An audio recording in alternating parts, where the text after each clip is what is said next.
So, I was playing Spooky's House of Jump Scares today for the new video I have coming out, and I was going through a particular part of the game that was very disturbing, a part that specifically references one of history's more influential horror games. And I started thinking about Silent Hill. Now, I'll never play Silent Hill on YouTube as a Let's Play, and I have no intentions on making a separate video about it, but I really, really like it. And I could tell you why, but I can also see why people don't. I sat there playing Spookies for like 3 hours and thought to myself, why am I playing this? This game makes me feel bad, it makes me feel scared, it makes me uncomfortable. I have to have more. For the longest, I've been questioned about why I make horror games and horror art. I get questions like, why don't you make something happy? And how can you stomach all that gory stuff? And honestly, I just don't really know. A lot of people just like the feeling of fear coursing through their veins. Some people just like to be uncomfortable for 4 to 6 hours. And others just like meaningless gore. They thrive on the adrenaline. It could come from a place of unresolved trauma, but there are a lot of different types of horror out there, and lots to explore. Video games have largely become a medium for storytelling now. The Binding of Isaac is a story about a boy stuck in an abusive household, a story that blends comedy and gore and anchors it with addictive, interesting gameplay, assaulting the player with hordes of fantastically grotesque monsters. Mouthwashing is the fictional tale of crew members marooned on a ship with only mouthwash as their sole source of sustenance. As they slowly starve to death, you'll begin to unravel the cause of the crash and its rippling effects on the rest of the crew. Soma is a similar game which takes place in a post-apocalyptic Earth set entirely underwater. A man named Simon Jarrett is completely alone in a timeline unfamiliar to him, forced to reckon with a sudden loss of humanity when he undergoes an experiment.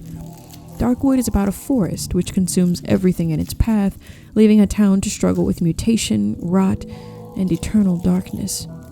Lisa the Painful is a black comedy about a world in which all women are suddenly raptured from Earth when, miraculously, many years later, a baby girl is found by the main protagonist, Brad. Hell, even You Made Suki is a relatively dark game. So what is actually appealing about all this stuff that doesn't make you feel good, like, at all?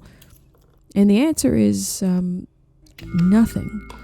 You could go your whole life without playing a horror game or watching a horror film and be better off for it, honestly. In fact, I encourage you to stay away from horror and to indulge yourself in feel-good things if that's what makes you happy. But I think that horror is largely a human necessity. Humans crave feeling and emotional fulfillment, and in order to achieve that, we must create suffering. We must understand discomfort and its many faces in order to live blissfully. For every Super Mario RPG, there is a house, and for every Yoshi's Island, there is a faith.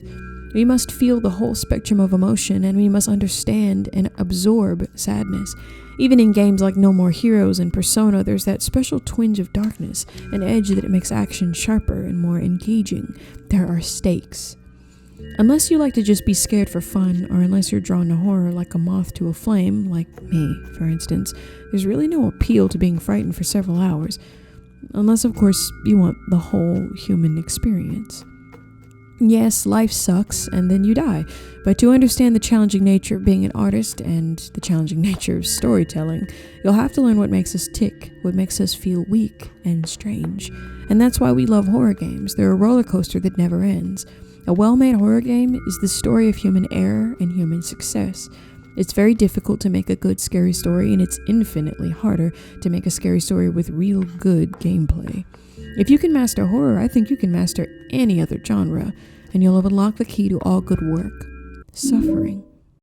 Today we're seeing horror become something entirely unique, and that's the beauty of horror games. Squirrel Stapler is one of my favorite examples of this. It's a disgusting and bizarre look into the mind of a man who is obsessed with stapling dead squirrels to his wife's corpse. These kinds of psychological horror games follow a pattern much more in line with cinema. Long stretches of silence with emphasis on the boring stuff, the dullness that we must suffer through to receive the payoff, a good scare. The best part of horror is the waiting that comes before it. If you've ever seen Iron Lung, you'll know what I'm talking about. Gone are the days where scary things are limited to monsters and zombies and plagues with boulder-punching assholes. We're crossing genres, we're mixing things up, and we're reinventing the meaning of horror. One of the most popular tropes is to disguise a horror game with the fun, bright colors of a children's game, and however controversial that may be, it works. Critically acclaimed indie gem They Breathe is a simple and disturbing subversion of expectations, a playful underwater adventure that relies only on the player's base analytical skills to uncover its hidden meaning. Horror is meant to be a surprise, and even when it's not a surprise, it should be something quiet and careful. Now, you all have heard my opinions about the distaste I have for fast, aggressive kinds of horror. You know the ones I'm talking about. Five Nights at Freddy's unintentionally invented one of the most egregious video game art forms after its inception, during which it took the world by storm. I'm talking, of course, about jump scares. Now, we'll go into this further when I study Spooky's Jump Scare Mansion, but I think it's worth dissecting here too. Rage horror games are popular with the youth, like this somewhat disturbing Welcome to Nolemlin game that kind of makes me want to tear my eyes out just watching someone play it. Baldi's Basics and Granny, and even some of the popular puppet combo entries are decent examples of on-demand injectable adrenaline. While fighting to achieve an ending, any kind of ending at all, you're assaulted with annoying, loud noises that make you more angry than scared. I'm not really sure if that's meant to be horror. I don't think there's a single human being over 8 years of age who was ever frightened by an underpaid bald teacher from 1992 who has repressed anger and apparently a shiny quarter. But I'm also an artist and an adult, and I understand that the way I view video games can be kind of pretentious and holier than thou, and I think the success of these games are nothing short of fascinating to watch. Good for those developers. Ideally, I feel as though we should try and make as much art as possible, though, with artificial intelligence lapping up jobs like a dog at a water bowl on a Sunday afternoon in Arizona.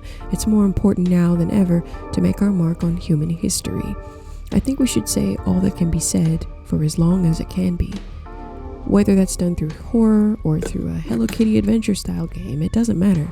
Make it good and make it meaningful.